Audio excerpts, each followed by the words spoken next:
L'Union des jeunes avocats du barreau de Kinshasa-Matete vient de signer un partenariat avec la Commission des jeunes avocats du barreau du Rwanda.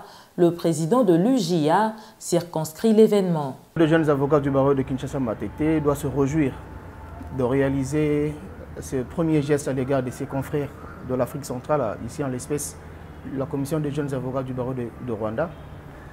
Le partenariat que nous avons réussi à arracher avec nos amis porte sur le jeune avocat, son plein épanouissement à travers des formations continues, à travers des échanges et des visites de nos deux États, à travers des discussions autour des conditions de l'administration de la bonne justice et donc aussi de l'être même du statut, de l'être même du jeune avocat et de son statut. Nous avions pris part à ces discussions pour qu'ensemble nous puissions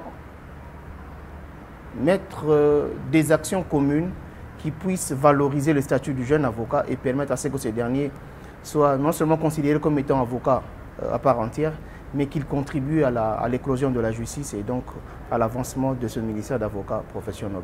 Cette signature a précédé la tenue des journées du barreau organisées à Goma. Au nombre des participants, l'UJA. L'Union des jeunes avocats du barreau de Kinshasa-Matete n'a pas seulement tenu à être participante comme beaucoup de confrères ou de structures qui ont été également à ce rendez-vous. Nous avons été parmi ceux-là qui ont joué un rôle actif dans l'organisation de cette activité. Il faut retenir que nous avions eu la grâce ou la bénédiction d'avoir parmi nous des confrères de beaucoup d'États qui ont accepté de quitter leurs États pour nous rejoindre, de recevoir tous les bâtonniers de la République autour de cette activité. La grande partie a été aussi la formation continue des avocats autour du droit communautaire, qui a été aussi soutenu par les différentes interventions de plusieurs avocats sur des questions qui ont touché au droit à l'exploitation de ressources minières.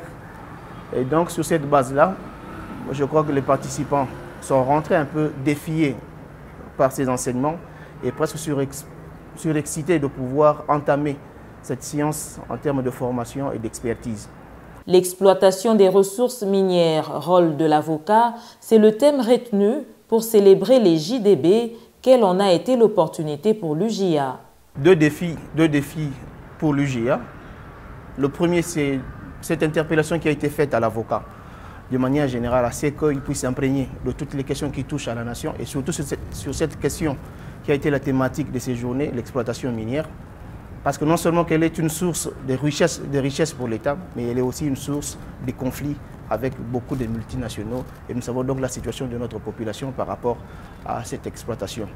Deuxième défi pour l'UJA, voilà une matière qui est presque ignorée par le jeune avocat. Nous avons donc été interpellés à vouloir nous former sur cette matière pour que désormais nous soyons aussi considérés comme étant des experts, mais ceux-là aussi qui maîtrisent un peu cette question de ressources minières.